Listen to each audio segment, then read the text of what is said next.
My name is Marcus Rivera, and I served as a combat medic with the 82nd Airborne Division in Afghanistan from 2009 to 2011. During those two deployments, I treated everything you can imagine: gunshot wounds, IED blast injuries, shrapnel wounds that turned soldiers into walking puzzle pieces. I've held pressure on arteries while helicopters landed in dust storms. I've performed emergency procedures in the back of moving vehicles under enemy fire. In 22 months of combat operations, I saved lives that shouldn't have been saved and lost patients who should have walked away without a scratch. But there's one case that still wakes me up at night, 12 years later. It wasn't the worst injury I ever treated. It wasn't the most dramatic rescue or the most intense firefight. It was something else entirely, something that challenged everything I thought I knew about medicine, about combat, and about the thin line between life and death in a war zone. This story takes place during my second deployment at Forward Operating Base Shank in Logar Province. FOB Shank was a dust bowl surrounded by mountains, home to about 2,000 American soldiers and a constant stream of incoming wounded from patrol operations throughout the region.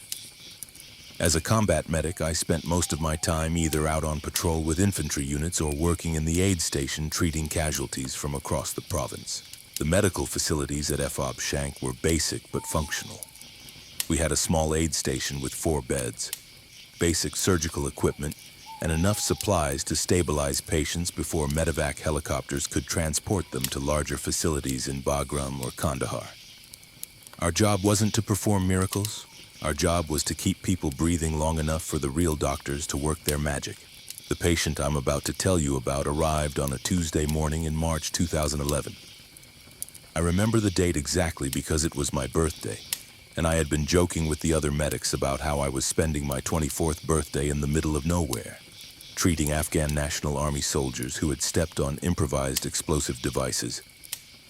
At approximately 0930 hours, we received word that a medevac helicopter was inbound with a single casualty. Priority urgent, which meant life-threatening injuries requiring immediate surgical intervention. The radio crackled with the standard information we always received. Male, approximately 25 years old, blast injury, unstable vital signs, ETA 15 minutes. I was the senior medic on duty that morning, working alongside Corporal Jake Brennan, a newer medic who had only been in country for about 3 months. Jake was competent but still nervous about the more serious cases. He looked up to me for guidance, which was both flattering and terrifying because I was still learning myself. As we prepared the aid station for the incoming casualty, something felt different about this particular case. I can't explain what it was exactly. Maybe it was the way the helicopter pilot's voice sounded over the radio when he called in his approach. Maybe it was the unusual silence from the crew chief who normally provided updates on the patient's condition during flight. Whatever it was, I had an uneasy feeling in my stomach as we waited for the bird to land. The UH-60 Blackhawk touched down in our landing zone, rotors still spinning, and the crew chief jumped out to help us transfer the patient. What I saw on that stretcher stopped me in my tracks for just a moment. The patient was a young Afghan male, probably mid-20s as reported, but his injuries were unlike anything I had seen in over a year of treating blast victims. Most IED injuries follow predictable patterns. The blast wave travels upward and outward from the point of detonation. Soldiers typically suffer traumatic amputations of the lower extremities, internal injuries from the pressure wave, and fragmentation wounds from debris. But this patient's injuries didn't fit that pattern at all. His left leg was completely intact. His right leg was severely damaged but still attached. The unusual part was the distribution of his other injuries. He had what appeared to be burns across his chest and arms, but they weren't the typical flash burns you see from explosions. These looked more like electrical burns, with a distinctive branching pattern across his skin that reminded me of lightning strike injuries I had seen in medical training. More disturbing was his mental state. Most blast victims who are conscious are either screaming in pain or in shock, unable to respond to questions. This patient was completely lucid, calm, and kept trying to tell us something in a mixture of Dari and broken English that none of us could understand. We transferred him to our treatment bed and began our standard trauma assessment. Airway clear, breathing adequate, circulation compromised due to blood loss from his leg wound. His pulse was weak but steady at 110 beats per minute. Blood pressure was low but not critically so. Everything seemed manageable until Jake started cutting away his clothing to expose his injuries for treatment. That's when we discovered something that made absolutely no medical sense. Underneath his traditional Afghan clothing, the patient was wearing what appeared to be some kind of electronic device strapped to his chest. It wasn't a suicide vest or any kind of explosive device we had seen before.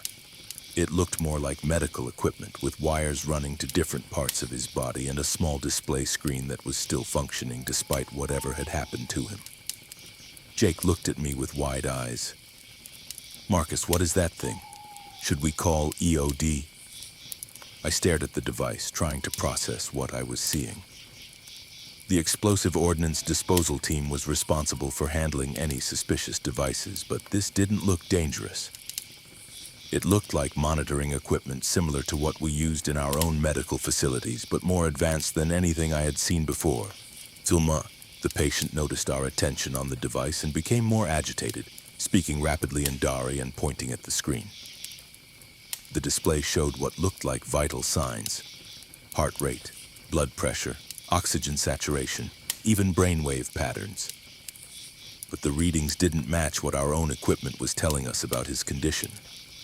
According to our monitors, his heart rate was 110. According to his device, it was 150.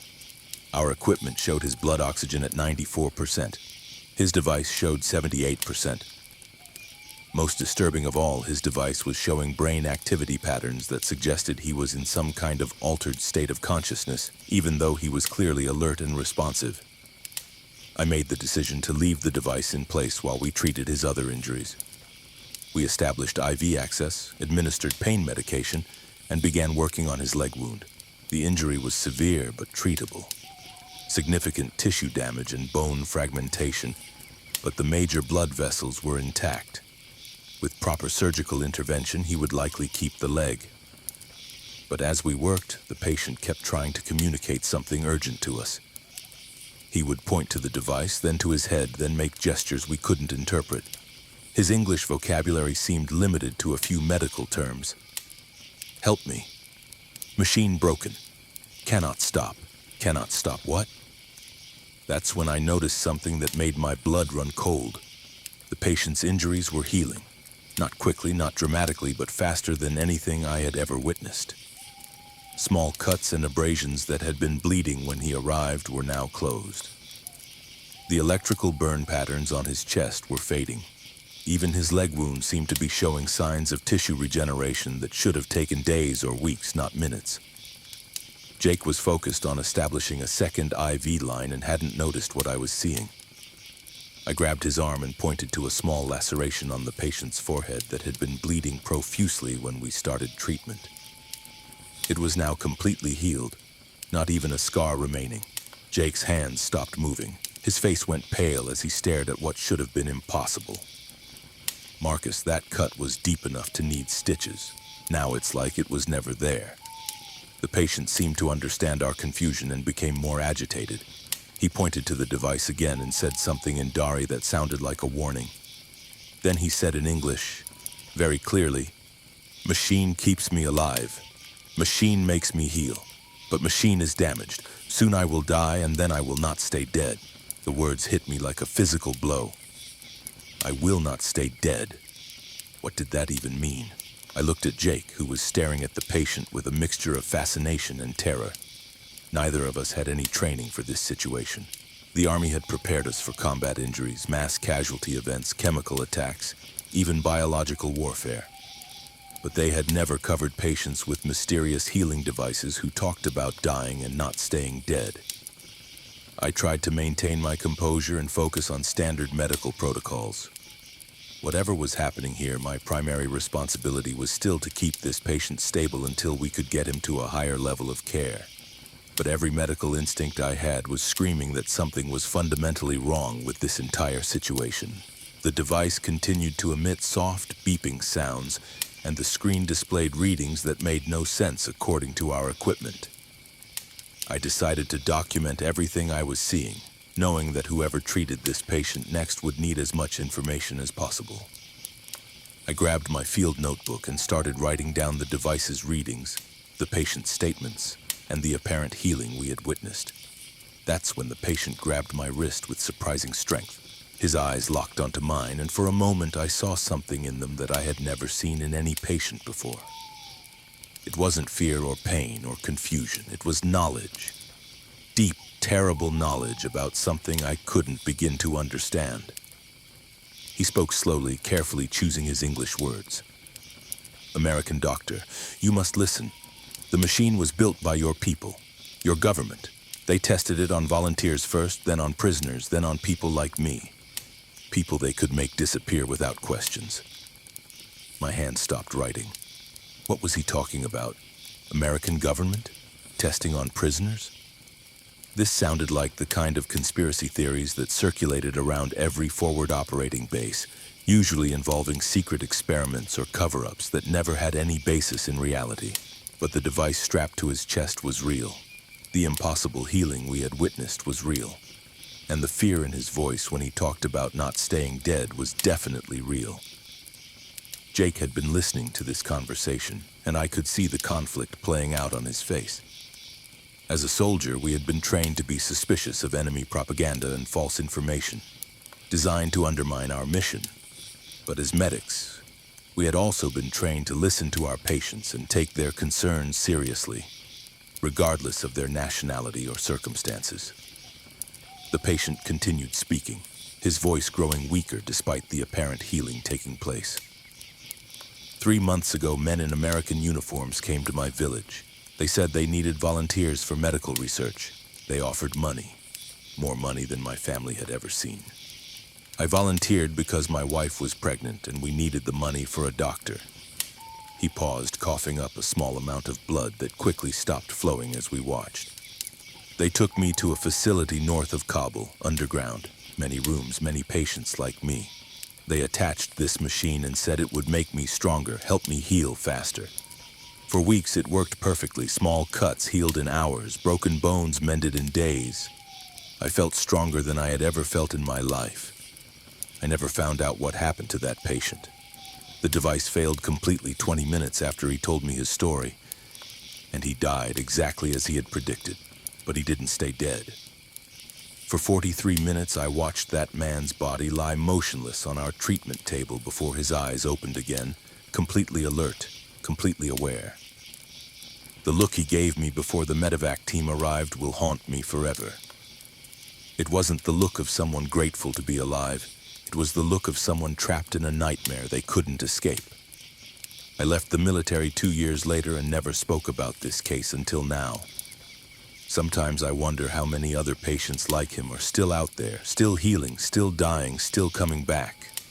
And sometimes late at night I wonder if the people who created that device are still testing it on new volunteers who desperately need the money.